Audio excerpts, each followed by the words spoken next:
A fascination with the unknown has led me to research countless unsolved murders and missing persons cases.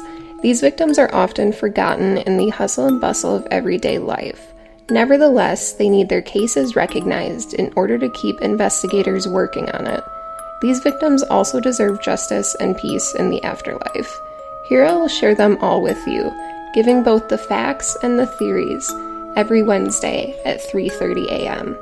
Check out The Great Unsolved for more information.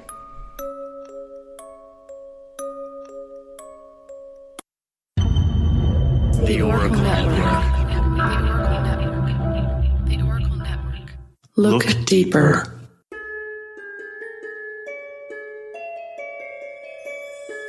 This is Dos Spookqueños, a funnier look at the paranormal in New Mexico. with your co-ghosts, Eric Carter Landine. And Alex.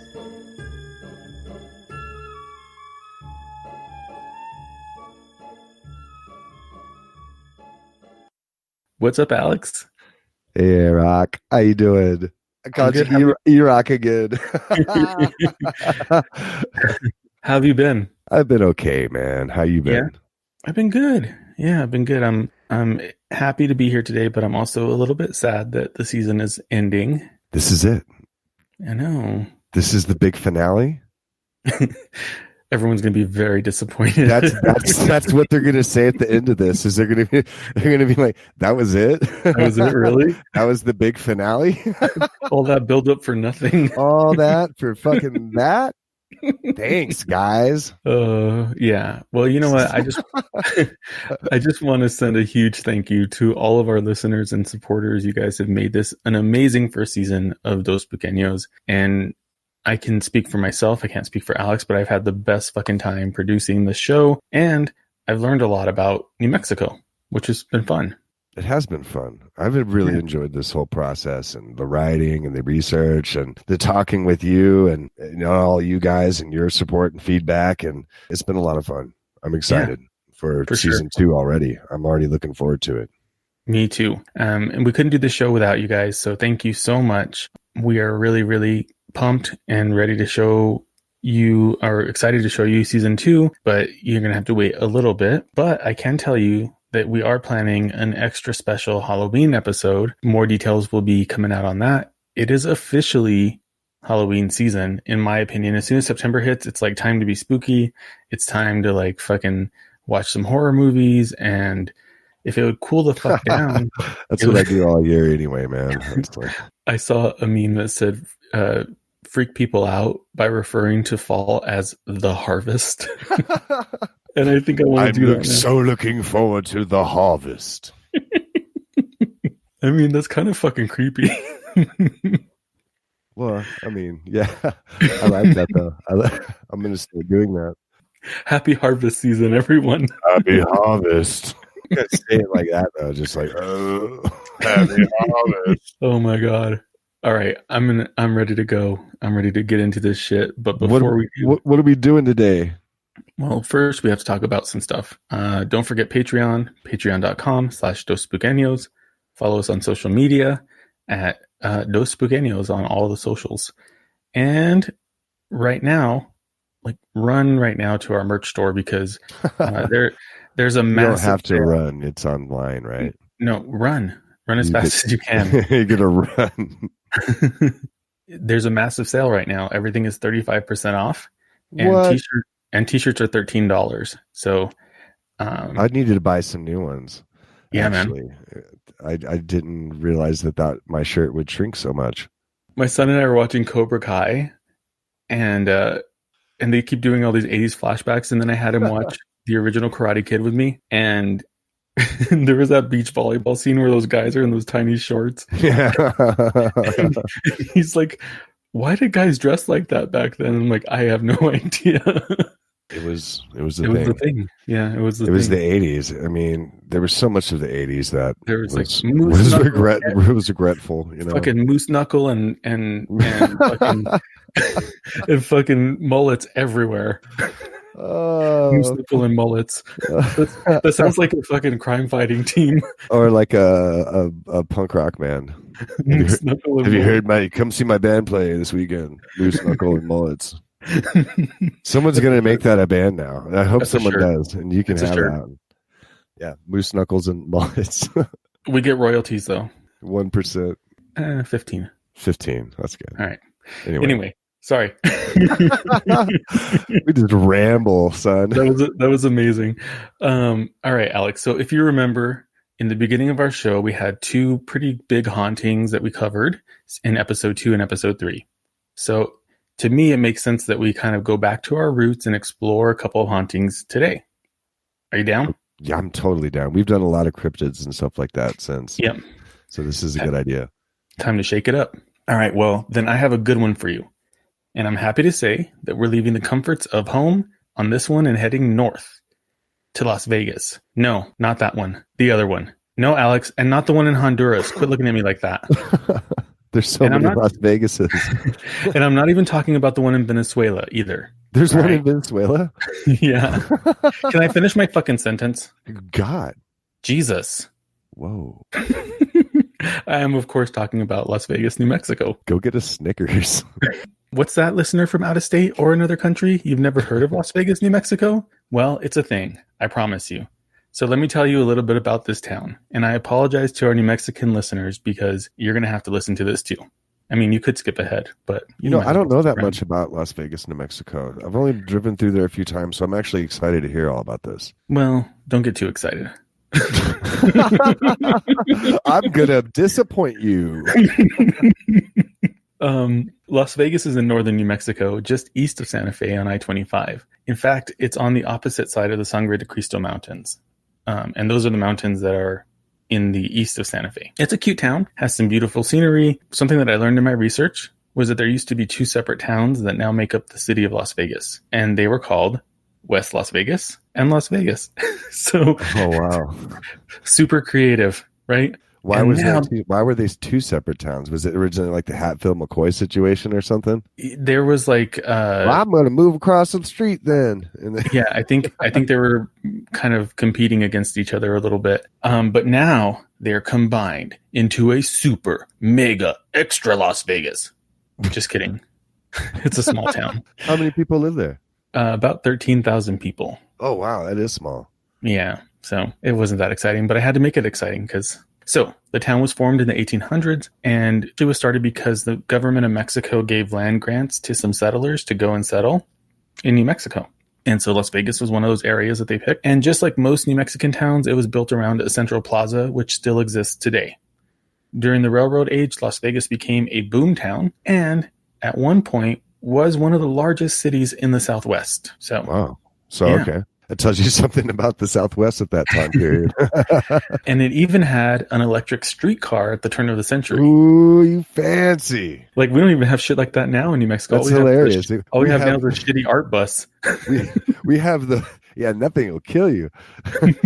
We have the one electric car. Everyone come gather around. Maybe our Halloween episode will be all about art bus killing people. Just dodging it. Okay, but now it's a nice, sleepy college town, and it's home to New Mexico Highlands University. So enough with the history lesson. Let's get to the reason we're all here, to talk about some motherfucking ghosts. On the Las Vegas Plaza, there is an old hotel, and it was built in 1882 by landowner Don Benigno Romero. And it features a Victorian facade. It's 3 stories tall, and according to the Plaza Hotel's website, the floors feature 14-foot tall ceilings and huge windows that face the plaza's park. For those not from New Mexico, a plaza is what you would consider a town square.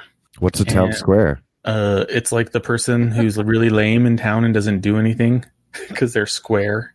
Oh. Okay, bye. The website also states that the construction was a partnership of Spanish Catholic merchants, French Protestant traders, and German Jewish immigrants, which is a good model for our times.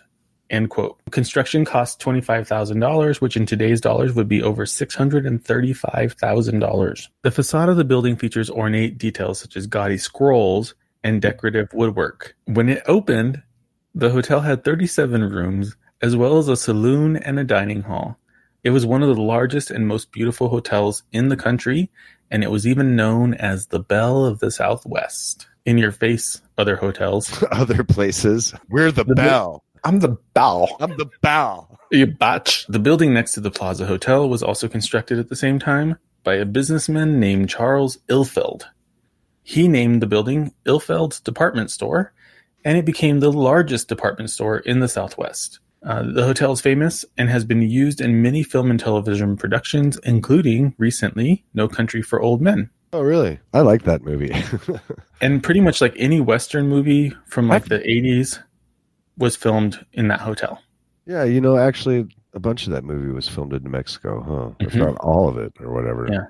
The hotel has also hosted numerous past and present movie stars and celebrities, including friend of Bigfoot, Teddy Roosevelt. Woohoo! The hotel was restored in 1982, 100 years after it was constructed, and eventually, the owners of the hotel bought the Ilfeld building next door and expanded the hotel into a now 71 guest room hotel. The building itself is on the National Historic Register, and if you remember from episode 2, we learned that a lot of people moved to New Mexico because of TB and other respiratory illnesses. Las Vegas wasn't different from many other New Mexican cities, and the Plaza Hotel even housed many convalescent patients that were struggling with lung diseases in the 1890s. There's a theme there, right?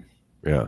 All right. People believe that the hotel is now haunted by one of the former owners. His name was Byron T. Mills, and it is said that Byron haunts a specific room in the hotel, room 310. And the rumors are that the ghost of Byron will mess with guests by opening drawers and doors, turning on and off the lights. And one of the more popular things that have been said is that you'll smell cigar smoke when he's around, because he was a known cigar smoker. Allegedly, when the hotel was being restored in the 80s, workers would see figures that disappeared or faint fleeting shadows, and they claim to have heard strange noises coming from inside the building. But like, the building's 100 years old, right? So you're probably going to hear some weird fucking noises in it. It's going to be creaky. Right. They have a fucking boiler room. So it's going to be loud. It's going to be loud. Yeah. So I'm not surprised that there would be strange noises, but this did create an opportunity for the owners to market the property as a haunted hotel. I'm looking at you, Hotel Park Central. You need to market the haunted quality of your hotel. There you go. Yeah. I think there'd be a surge of guests. Hey, it worked for this hotel, so why not? And apparently Mills was an attorney that moved to Las Vegas in 1882, which was the same year that the hotel was built. And about 4 decades later, he purchased it. And there's a New Mexico magazine article that was written in 1945, talks about the fact that Mills, towards the end of his ownership, was planning on demolishing the hotel.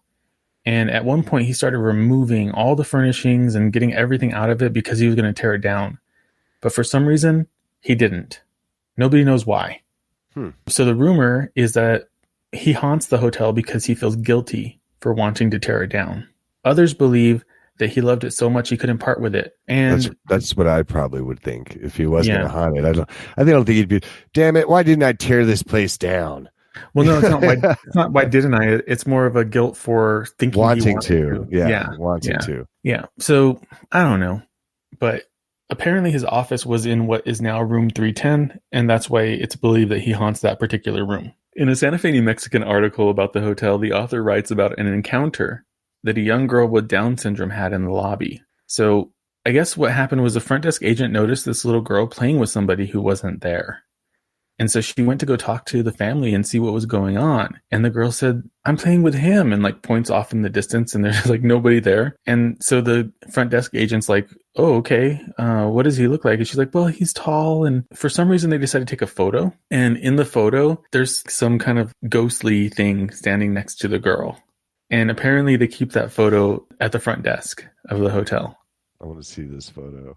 I do too. I haven't been able to find it. You haven't been able to find it? But I did find a photo that they claim is Byron sitting at a table reaching for something. And I can send you that. Cool. And I'll post it in our socials. Okay, so there have been reports of an invisible entity sitting on the bed whenever there is a woman in the room by herself. The women claim to see the bed kind of depress as if someone was sitting on it. And then the pillow will depress like somebody's laying their head on it as well. So basically, he's a creeper. He's just tired, man. He's just tired. He's doing his fucking best, you bitch. He's just trying to take a nap, man. And in his eyes, he's probably like, who the fuck is in my bed? You know what I mean? That's probably what he's thinking. He's like, why is this chick in my bed, dude? And he's like, whatever, I'm just going to go to bed. So apparently it only happens when there's women in the room, though. So, maybe he is just a creeper. Mm-hmm. And he's trying to slide up in bed with them. He's trying to slide up in their bed DMs. Is that which one is that? Is that an incubus or a succubus? What? Do you know what I'm talking about? No. Okay, so an incubus and a succubus are like ghosts / demons that basically sleep with you. Oh. Like they have sex with you. A succubus is the woman one, right? I don't see. That's what I don't know. And all I remember is that Zach Baggins, whatever his name is, Mr. Ego. He said it wrong one time on his show and was like, "Come lay with me, succubus," and then everyone made a big fucking deal about it. Blah blah blah. Come lay with me. Yeah, I don't know, some bullshit like that. He was going off about an incubus or succubus. So a succubus, I think, is the female version of it, and an incubus is a 90s, weird band. terrible 90s band. Thank you for going there. Back to Byron. So apparently he was acting mayor at one point and eventually a representative for the territory of New Mexico. And there's even a road named after him in Las Vegas, Mills Avenue. Huh. So Byron died in 1947. And no, he did not die in the hotel. For those of you that were thinking that, you're wrong. Okay, so there's a YouTube video of the guest services manager of the hotel describing her encounters with Byron. And she talks about smelling cigar smoke near his room as well as in the elevator. And she's like, and it's weird because there wasn't even an elevator whenever he was alive. So she claims to have seen the indentation of a body lying on the bed in room 310. She also talked about a former manager of the hotel who worked there for decades. And apparently, for some reason, her kids had her grandkids in the hotel. I don't know why they would be having babies in the hotel, but that's what she said. And she is also said to haunt the building. She also claims that there's a young girl in the boiler room that was captured on video by the Ghost Adventures people. Wait, our man? Yeah. Oh, okay. Yeah. Well, he catches everything, so. Right. He yelled at her. He just started screaming at the girl. Shut up. Demon has possessed me. Oh. And then the other dude is like, oh, me too. And he's like, shut up, me more. I'm so much more possessed than you are. So she claims also that there was a man, like a spirit of a man who has like some kind of eye deformity that has been spotted around the hotel as well. Cool. It sounds like there's a lot of sightings and experiences. I don't know. In Antonio Garcez's book, New Mexico Ghost Stories Volume 2, which I've talked about a few times, there's a story of a front desk manager. He claims that the hotel hands out an information sheet to anyone who's curious about the hauntings. And the handout gives the story of Byron T. Mills. He says that he was a skeptic his whole life, and his family and him, they don't believe in any kind of supernatural stuff. But working at the hotel changed that for him. I didn't mean to laugh, but I was just sitting there picturing, you know how like when they're trying to show you where your room is and they're like, you're here, and they draw a little line. I can just see them busting out the little pamphlet being, okay, you're going to be staying here. Here's where the ghosts are. Here's the ice machine. The ghosts are just left of the ice machine. Next to the Pepsi. If you order a Dr. Pepper, somebody will come out and haunt you. Byron hates Dr. Pepper. He's real mad. He's a Pepsi guy. He's a Pepsi guy through and through. So, all right. So he gets called one night. He's working overnight, and he gets called up to room 210 because there apparently is an issue with the television. So he goes to the room, and there's an elderly man who's claiming that the TV turned on by itself and that he was unable to turn it off. So the manager is like, I'll show you, grabs the remote, clicks the off button, and the TV doesn't turn off. Batteries. Right. That's what I thought. So then he tried the power button on the TV and pushed it, and again, the TV stayed on. So that it was too encrusted in crud. Debunk. I'm sorry, I'll shut up. It's like the Karate Kid. Wax on, wax off. Okay.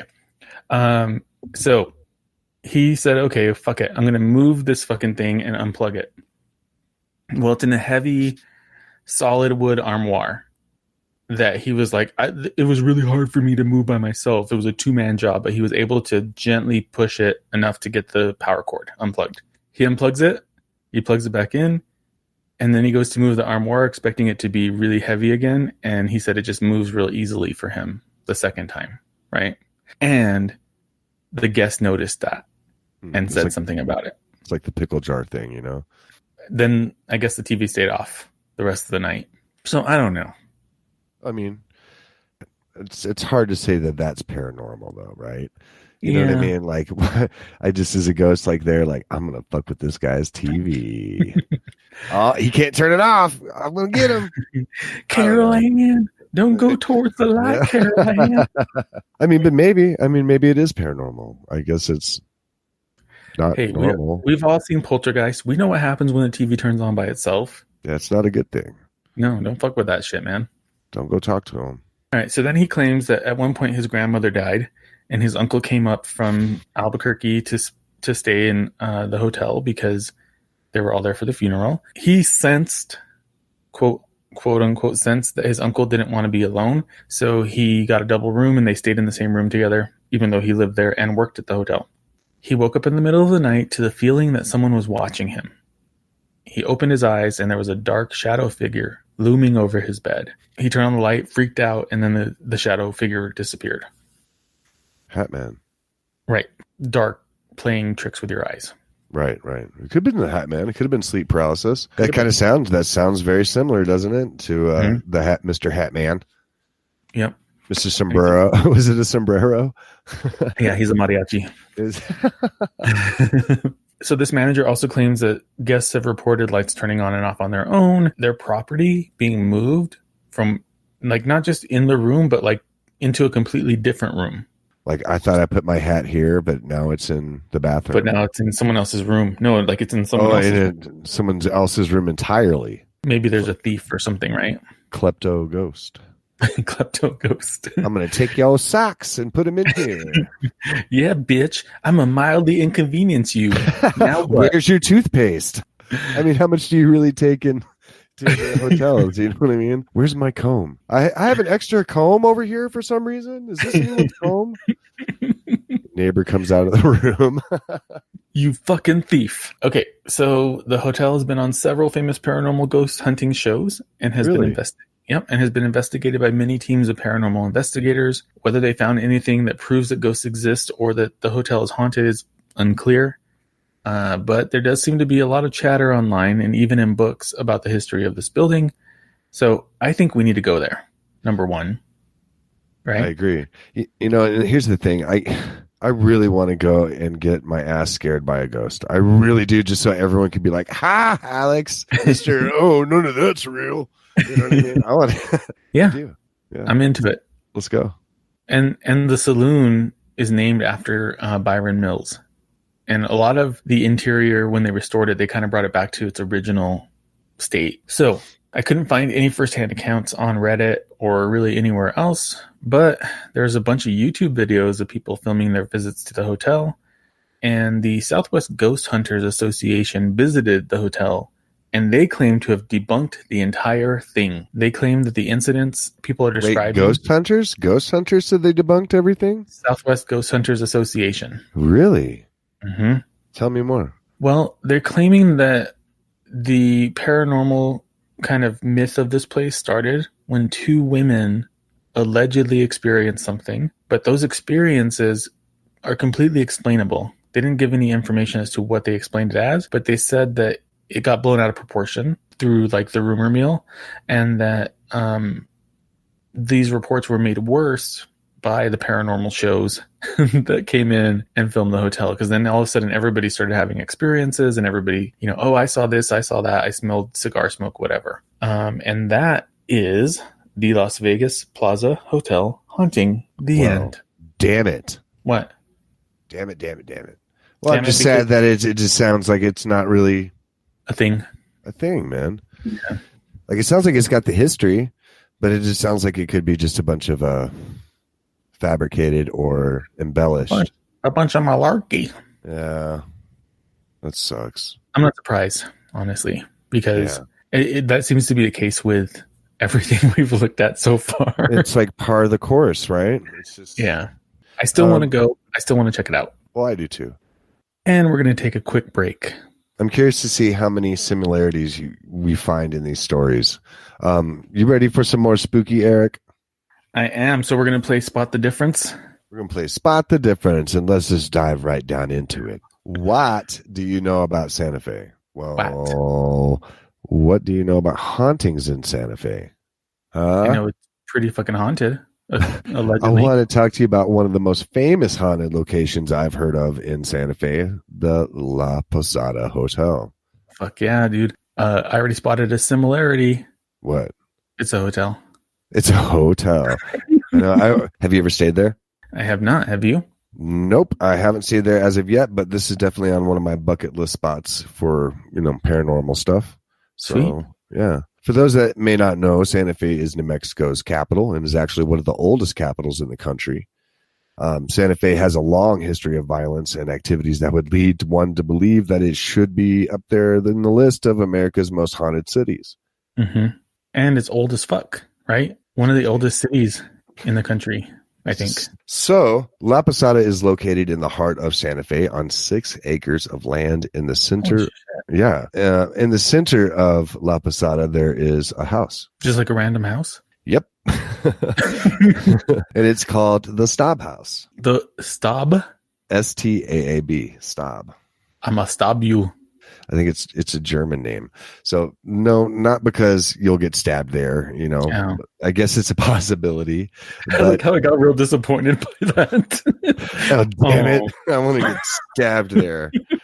I'm sure there's plenty of people that could help you out with that. This is actually a beautiful Victorian mansion that was built in 1882 by old Santa Fe trail merchant named Abraham Staub. And for those that don't know about the Santa Fe Trail, it was a 19th century route through central North America that connected Missouri with Santa Fe. It was a very important trade route, and it helped, with the expansion of the West, really. Mm-hmm. Back to Abraham. So he was a major supply contractor for the U.S. Army and made a large fortune during the end of the Civil War. His wife, Julia, he built an amazing 3-story French Second Empire-style home, whatever that means. And they adorned this beautiful home in the very best European furniture. So very fancy. The Staub, fancy. The Staub family was very large. They had 6 kiddos and parents, and they all stayed on the second floor of the home. And the top floor of the home was used as a ballroom, which was used for like very fancy social events and was made up of like very high society members. I mean, wow. Like eyes wide shut. That's like what my house is like. Is it? No. Is it now? You've been here. I don't remember a second story even. So this beautiful, fancy-ass life was soon to change, though, okay? Mm-hmm. So this is where it gets dark. Wait, I want to guess. I want to guess that Staub got stabbed. No. Oh, okay, but Julia's 7th child, a girl, passed away shortly after being born. Okay, so once this happened, this event occurred, I mean, it just sent everything into kind of like a downward spiral. This really shook Julia, and I mean, understandably so. I can't imagine the loss of a child, and I hope I never have to. And Julia went into a very deep depression. And after the death, it's even said that her hair turned completely white from all the sadness. So, and then what complicated it even more was that after this child's death, they had several more unsuccessful births. Oh. So it was just like, death after death after death. And then, after that, she very rarely ever left her room. And then she died in 1896 at the age of 52. Wow. So fairly young at that time even. Yeah. So many people of that time that once visited the ballroom in those social settings now were calling her mad. So great friends. Right? I mean, that's like typical, right? That's kind of how that whole society is. the high society. They're like, It'll be like your friend to your face, and then yeah. it's like 1890s version of Real Housewives or something. I've never watched that shit. I feel like I need to, but I haven't watched it either. But I think it would be entertaining. There's zero desire to watch that shit. So the locals spread some really, really dark rumors actually about the family. And many explained that Julia haunted the home because Abraham was basically a monster that had kept Julia chained up on a radiator. Because, because he had said that she had gone crazy after the death of the baby. Oh my God. Some said that she had killed herself, poisoning herself, and had even said that Abraham had killed her himself. And none of these rumors were ever proven true. And it just kind of goes to show you how shitty some people can be. It also shows you how New Mexico really hasn't changed that much. Because not New Mexico, just people. Yeah. Well, I grew up in a small town, and it's like you couldn't even poop without everybody knowing. Now, although Abraham was thought of by locals as kind of like a monster, most of them saw him as kind of an authoritarian. That was just actually quite strict. Nobody has ever really found evidence that would suggest that he was in any way abusive to Julia or the children. And he was involved, however, in many lawsuits and some shady kind of real estate deals. But he was, for the most part, just kind of a normal German immigrant trying to make it in the world. So depression was known to run in the family. Okay, so Nordhaus, who is the great-great-granddaughter of Julia, by the way, wrote in her book, "My grandfather was the most cheerful guy you'd ever meet, and it does not seem like his mother, Bertha, was depressed either," she said. But it does seem like so many other members of the family really were troubled. The boys were certainly more affected than the girls were. So in her book, Hannah Nordhaus, American Ghost, The True Story of a Family's Haunted Past, she refers to the Staub story as, "It was the crazy story about a family that was a lot more complex than I'd been led to think. It's a story of sadness, madness, and forbidden love, drug addiction, suicide, knives to the bosom, disinheritance, lawsuits, and family feuds." Ba-dum-ba. So basically, it is Real Housewives of Sanity. The rest of the children grew up in the house, but in the early 1900s, the third floor of the home, the ballroom, was demolished by a fire. Which doesn't that seem to be kind of like a normal? It seems that we've gone over a lot of places that's happened to. Yeah, like fire chemo. Chemo, and I feel like a couple other places. I don't know. Anyway, everything was extremely flammable back then, right? Everything was made of gasoline and Kleenex. And matches. And matches. That's what happened in Notre Dame. It was all built with gasoline and matches. Then in 1913, Abraham passed away at the age of 73. But other reports had also said that he was 74. Who gives a fuck? It doesn't matter. So not much happened at the Staub home until the 1930s, when the Nason family purchased the mansion, and they had the idea to turn the mansion and then the surrounding area into a very nice luxury hotel. They soon built up a series of Pueblo-style adobe little houses and around the Staub home. The Nasons are the ones that renamed the Staub home La Posada, and for those that don't know, La Posada means inn or resting place. So now you know. Now, over the years, the hotel has had many famous occupants and guests, but there is one guest in particular that has been seen there for many, many years. I'm talking about Julia Staub. Apparently, she loved the... I thought you were going to say Julia Roberts. Julia Roberts. She loves the place. She can't get enough. She can't get enough. Apparently, she loved the property so much that she just cannot seem to leave it. Or she's really depressed and she doesn't want to get out of bed. Leave her alone. It's a possibility. Little Julia has been reported messing with both staff and guests at the property. And one report claims that an employee was cleaning late at night and happened to look up and see a very beautiful woman standing near the fireplace. That would be normally okay, but the woman was actually transparent. Another says that a security guard working saw a woman and apparently was so frightened that he took off and just left. He quit his job on the spot. He was just like, a ghost, and skedoodled. He's like, oh shit, it's a woman. That's a little bit of an overreaction. I'm just, fuck this job. I'm out. In another report, a hotel operator actually saw Julia sitting in an armchair. One guest reported at about 3 a.m., the guest reported that he woke up and walked from the bedroom to the suite, and there were, lo and behold, was Julia standing there, a full-body apparition. I mean, and Julia looked at him, and then she just kind of disappeared in the air. In all these reports, as soon as she is seen, she kind of quickly disappears, which makes me wonder if she really was there, or if she's an intelligent haunting, or maybe it's more kind of a residual haunting. Well, it does sound like she might be more residual, right? Because she's not really doing anything. She's just there and then she's gone. Chilling in chairs and by the fireplace. Yeah. But in one recent report, it tells of a bartender who says that on that very busy night, all the glasses started flying off the shelves and breaking all over the floor. Jesus. And apparently on that same night, the fireplace, which I guess would be gas, kept going on and off.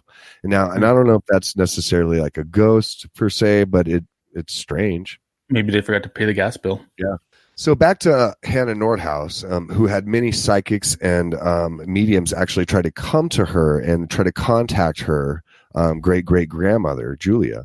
And she kind of looked at this approach of these people coming to her as kind of comical. She says, but once I got to know them and see how seriously they take what they do, you just can't sit in a room with someone for an hour who earnestly believes they're talking to your dead great-great-grandmother and not engage in some way. The only way to be respectful is to participate. And I did get swept up a few times. And she spent that night in Julia's suite. But the results really didn't show much proof of a ghost. She's kind of a skeptic and doubts that she will ever get a chance to actually see her, unfortunately. Now, the staff and guests say that the interactions that happen with Julia are very sporadic, but it won't stop them from visiting the beautiful property. Employee Sky said, we try very hard to be respectful of her, and even in her death. We don't do any psychics or anything like that. We get a lot of requests for it, but we won't do it. We still want her to enjoy her home, and she's enjoyed it for so many years. What do you think, big guy? I think that it's a cool story. Cool story, bro. Cool story, bro. There's a lot of similarities between our two hotels. Yeah. Yeah. And they're both, it feels like they were both kind of built at the same time, right? Pretty much. I think, when was yours built? 1882. And this one was built in 1882. No way. Yeah. Holy shit. They're both built at the same time. And by German Jewish immigrants. Right. So there's another similarity.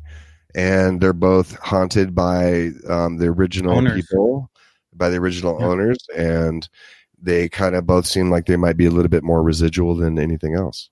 Yeah. Although my ghost feels like a creeper. I feel like maybe these are kind of like what the Southwest Ghost Hunters Association said. Just maybe somebody had something unexplainable happen. It gets blown out of proportion. It's a cool story, and it would make for like a good movie or something. You know, like that would be a fun movie to make. About the history of the hotel, and then the mom dying and then haunting. But like, why didn't she haunt her kids? There was never really any reports of anything from the children or anything like that. It only started happening once they started changing everything, which I've heard that can kind of like promote more ghost happenings, is like, changing the property, doing different things, and then so you go see that happening around them, and it makes them more prevalent. Yeah. So it could be something like that. I also just think it's a really endearing story, and history tends to live on, and I think that it's a good one. I want to go there. I don't think they necessarily need ticket sales. They don't need to promote the ghost of it, because it's already such a great hotel, and it's just a part of it now. And so it's a part of the mystique of it, the lore, which I think is fantastic. I definitely want to go check out these hotels, and I think my favorite part about this episode, and even some of the other episodes that we've done, is just learning about the history of our state. Yeah, and getting some cool things. Like, one of the cool things that I learned that I didn't mention in my story was whenever New Mexico was declared a state officially, that was done on the Las Vegas Plaza, which is pretty cool. That is cool. See, and that's when I really fell in love with New Mexico. It was in a history class where I had to actually take a New Mexico history class, and I learned so much about New Mexico, and it has such a beautiful, dark history sometimes. Yeah. But it's worth knowing. Yeah, for sure. Maybe one day we'll meet some aliens or ghosts or something, but so far this season has been a bit of a bummer when it comes to that. You know what? We've done things that we haven't been able to explain away though. And we still don't know why Hat Man happens. You know, we don't know why sleep paralysis happens. We don't know. I mean, I don't want to say that all these people that have said that they've seen ghosts, you know, they've obviously seen something to the point where they want to share it with people. And so, right. You know, I don't want to say that their stories are not true. Yeah, no, I agree that, you know, maybe they did see something unexplainable. But I think that you've kind of changed my perspective, and I want evidence. I want proof. Well, and that's where it really matters, though, right? Is when we find the actual evidence, then we can start taking things a little bit more seriously. Exactly. Exactly. But I still want to believe, and I still have my own experiences and stuff that I can't explain. And, you know, there probably is some stuff out there that we don't know or understand. That makes life kind of awesome. It does. I love not knowing. Because that makes me want to keep learning. Yeah, for sure. Well, it sounds like we're getting close to wrapping up here. Is this episode 12? It is. Thank you, listeners, for sticking with us and sharing your stories with us, and sharing the giggles, and and being here. It's been a lot of fun this first season. Yeah, it's been awesome. Thank you, Alex, for putting up with me and my neuroses as we go through producing this series. And it's been fun working with you, man. It has been, buddy. It's been a lot of fun. Thank you. And it's not goodbye. It's we'll see you in a few months, basically. Sooner than we will think. It's going to jump on us, and all of a sudden we'll be right back into it. Yeah, exactly. But in the meantime, shameless plug, True Consequences will be back November 1st. So you really only have a few weeks without having to listen to my annoying voice. And then you can jump back into True Consequences. And we will have a Halloween episode. So be on the lookout for that. Yeah. And you never know, I might be a guest on True Consequences again. For sure. So if you're missing my voice, maybe I'll be there. You know what else they can do? Is they can join Patreon, because we're going to keep producing content for Patreon in the off season. It's not a full episode. They're going to be like little things that we're doing that we have planned that are going to be fun. So far, we've got some commentary on a horror movie. We're going to do another one of those. We've got some commentary on some YouTube ghost videos. We'll probably do some more of those as well. And who knows, we might do some other shit. Also, as we're producing the next season, patrons will have the first go at the episodes. And I believe, if I can get my shit together, it'll be much earlier than the season release. So it might be worth it to check that out. Get your shit together. Me? Yeah. Okay, done. All right, so follow us on social media, keep up to date with what's going on, and take advantage of that sale on TeePublic. Good call. I think that's all I have. Yeah, man. Thank you. Stay spooky. Peace.